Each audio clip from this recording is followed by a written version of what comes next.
En los vídeos anteriores hemos analizado cómo responde la función frecuencia cardíaca e intensidad, dividiéndolo en tres fases. La fase uno, que era el incremento abrupto de la frecuencia cardíaca; la fase 2, que era un incremento lineal; y la fase 3, que era un incremento exponencial. Sin embargo, si consideramos esto una fórmula o una ecuación que asuma las tres, pues realmente, que normalmente es un modelo logístico en forma de S, cometeríamos un doble error. Por un lado, desde el punto de vista matemático, ¿qué es lo que pasaría? Pues que realmente, eh, digamos, complicaríamos mucho y causaría repulsión.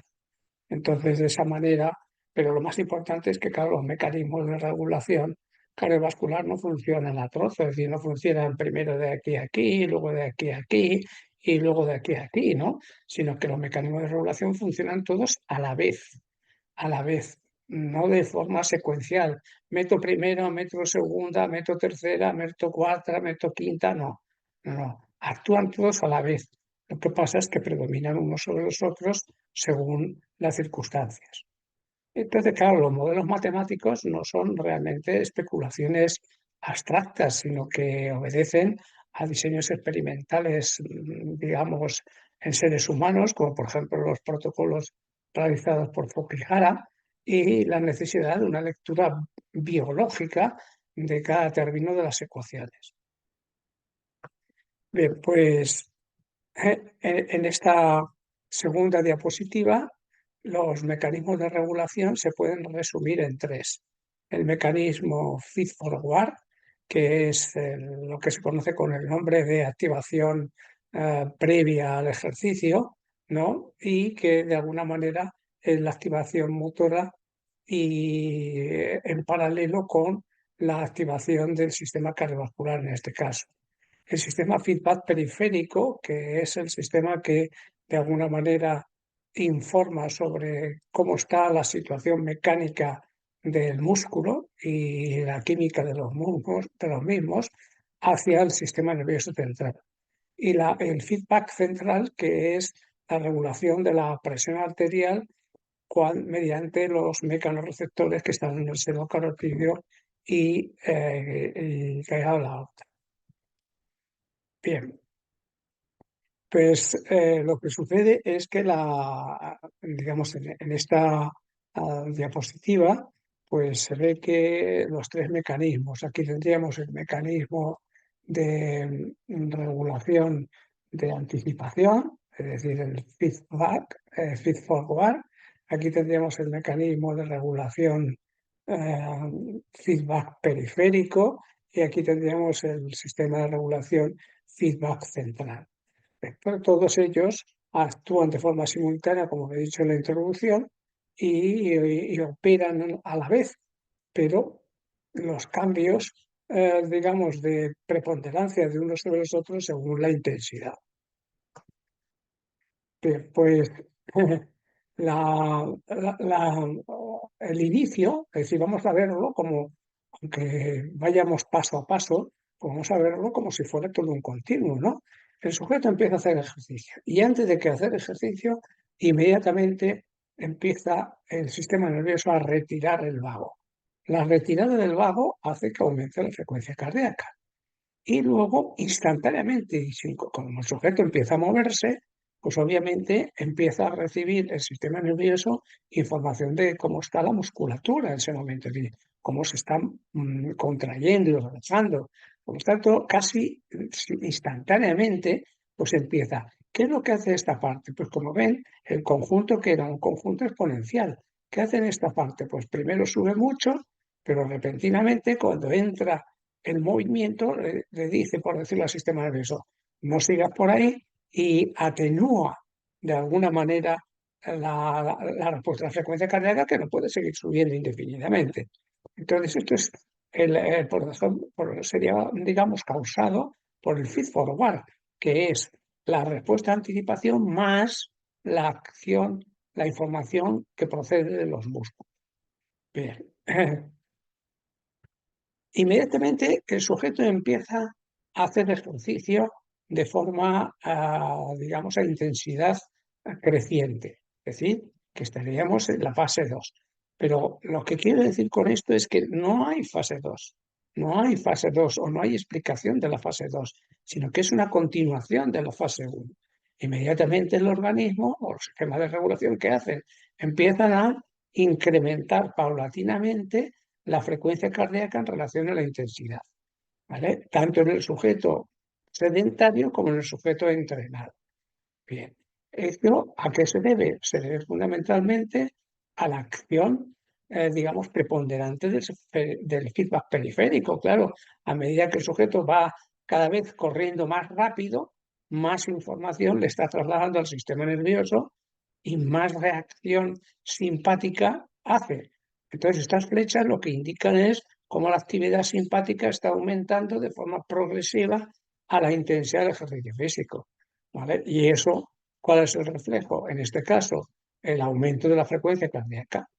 Pero al mismo tiempo el reflejo de los varoreceptores modula la actividad. Claro, porque es que si esto fuera así solo por el simpático, entonces podría ser, digamos, peligroso para el organismo, porque podría aumentar la presión arterial en determinados sitios de forma muy importante. Entonces, la acción del varoreflejo es verdad. Y ahora se preguntarán, ¿y el mecanismo de feed-forward? El mecanismo de feed-forward, digamos, ha perdido su preponderancia, pero no significa que no siga actuando. Actúa, pero en menor medida que actúa sobre todo el feedback periférico y el reajuste del valor reflejo.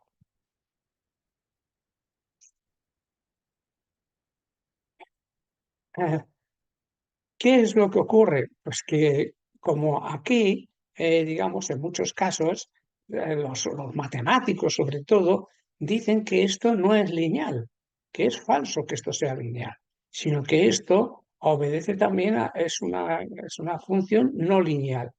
Y entonces, ante eso, pues han desarrollado digamos, lo que se llama la variabilidad de la frecuencia cardíaca, la HRV, que de alguna manera pone en tela de juicio que esto sea lineal y lo demuestra. Entonces, los componentes que se liberan o que se sacan del estudio de la variabilidad son tres los componentes: la VLF, la LF y la HF. La VLF es perdón, la very low frequency, la low F es la low frequency y la HF es la high frequency. Esto está sacado de la inteligencia artificial. Entonces, pues como ven, esto es un modelo de espectro de frecuencias en las diferentes fases, al 25, al 50 y al 75% de intensidad para que, o si se quiere, fase 1, fase 2 y fase 3.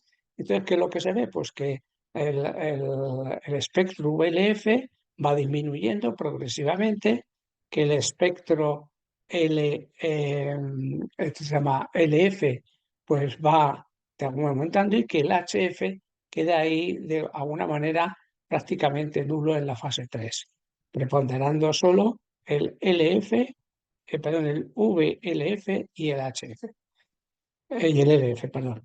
Entonces, o sea, repito, sería el VLF, este sería el LF, Low Frequency, y este sería el High HF, el High Frequency. Entonces, en la fase 1, pues tenemos un componente alto de VLF, componente moderado de LF y HF, y cuando estamos en fase 2, pues entonces disminuye el componente VLF, aumenta mucho el componente LF y disminuye un poco el componente HF. Y cuando ya estamos al final, todos los componentes prácticamente desaparecen, a excepción, digamos, del VLF, que disminuye, pero sigue, digamos, interviniendo, y se anula el HF. ¿Qué es lo que ocurre con esto? Lo que ocurre con esto es que, bueno, pues muy bien, es una variación del espectro, pero lo importante es saber qué representa en el funcionamiento del organismo cada componente. Y ahí es donde hay un cipote hablando en plata tremendo y que no se aclaran ni los investigadores en ascribir a cada componente del espectro la función vegetativa. Que si el LF es simpático, que si el LF no es simpático, sino que es simpático y parasimpático, que el HF solo es parasimpático, que el VLF no se sabe lo que es, en fin, digamos, a mi juicio, pues una cosa que no tiene sentido desde el punto de vista fisiológico. Yo no estoy dudando de la parte matemática. Pero quiero recalcar con esto que muchos dicen que esta fase no es lineal, aplicando pues sus fórmulas y sus análisis, digamos, complejos de variabilidad con respecto a la frecuencia. Bien, llegamos entonces a la fase 3, que ya habíamos dicho que era una fase exponencial. Aquí están dibujadas las fases exponenciales de objetos. El sujeto ciclista y el sujeto sedentario. Vemos que los dos tienen exactamente la misma curva exponencial. La frecuencia cardíaca en un momento dado, frecuencia cardíaca en un, uy, me he ido esto. La frecuencia cardíaca en un momento dado es igual a la frecuencia cardíaca máxima, el tope, menos un componente de amplitud por el componente exponencial que está mostrado aquí. Bien, entonces, pero repito, lo importante de esto es saber que las dos ecuaciones exponenciales, en este caso la primera, la roja, sería para el sujeto sedentario y luego continúa en línea punteada para el sujeto ciclista. Luego tienen la misma función exponencial, la misma, ¿eh? Pero con la diferencia de que, claro, esta aguanta más. Por lo tanto, no es una cuestión de diferencia, sino es una cuestión de aguantar. Es decir, esta fase es la fase que diríamos entonces de saturación, en la cual, pues, ¿qué intervienen? Por supuesto, el mecanismo feedback periférico, muy importante, que está reclutando de forma masiva unidades motoras rápidas, y entonces por fatiga llega a esa situación de saturación y porque hay un límite mecánico a que el corazón se llene. Y entonces es una restricción física para el tiempo, sobre todo de llenado y menos para el de bombeo, y por lo tanto un riesgo, como dice ahí, de bombeo en vacío, de bombeo en vacío. Bien, entonces, como digamos, de alguna manera, esto de aquí, las funciones exponenciales son un poco complejas de entender y a lo mejor no se entiende que primero vaya aumentando rápidamente y luego se vaya estabilizando, para mí es obviamente elemental, pues ¿qué es lo fácil? Para hacerlo más comprensible, aplicar logaritmos a esta ecuación, ¿vale? A la ecuación exponencial. Y entonces, en vez la transformamos en una recta. Transformamos todo eso en una recta, de tal manera que lo que se hace aquí en realidad es pasar esto al otro lado y aplicar logaritmos. Y entonces al aplicar logaritmos, pues tenemos que el logaritmo de la diferencia, ahora no de la frecuencia, sino entre la frecuencia cardíaca máxima y la frecuencia cardíaca en un momento determinado, es igual al logaritmo digamos, de esta constante por la K multiplicada, es decir, que esto sería la pendiente de la recta y aquí tendríamos el valor de X, el valor de intensidad, menos el valor de partida de X sub 0 desde el inicio. Bien, entonces la pendiente menos K pues representa de alguna manera la parte de atenuación. Y claro, esto ¿por qué va para abajo? Se preguntarán, claro, va para abajo porque aquí lo que estás viendo es cuánta cantidad de frecuencia cardíaca le queda al sujeto. Es decir, que el rango de lo que va gastando de frecuencia cardíaca, consideran la frecuencia cardíaca de 196 para los dos sujetos. Entonces, volvemos a lo mismo que se repetía antes, pues se repite ahora aquí, digo, para la el mismo comportamiento para circular, para la función exponencial es para la función lineal, porque no puede ser de otra manera porque de ahí salía. Entonces, esta primera parte lineal representaría al sujeto sedentario y esta continuación representaría al sujeto ciclista. ¿Por qué dura más? Porque la función es exactamente la misma. Dura más no por una cuestión de diferencia de comportamiento, sino de diferencia de soportar, aguantar una situación estresante para el organismo. Bien, entonces, como he dicho, pues el método, digamos, las diferencias en las tres situaciones, pues sería que obviamente aquí, ¿qué es lo que vemos? Aquí lo que vemos es que la azul, que es la del ciclista, pues experimenta una subida más rápida, es decir, tiene un feed forward más activo que el sedentario, aparte de mostrar aquí un retraso en el funcionamiento de eso, que en la parte, por decirlo así, fase 2 hay una diferencia clara porque la pendiente es igual en principio, pero las frecuencias cardíacas, digamos, en cada uno de los puntos es menor en el sujeto entrenado y finalmente en la fase última los dos tienen un comportamiento exponencial, pero la diferencia estriba en que el ciclista es capaz de aguantar esa situación, mientras que el sedentario no.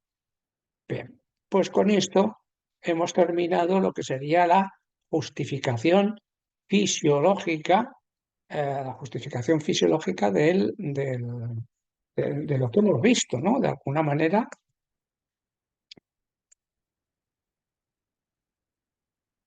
sí, aquí, ¿no?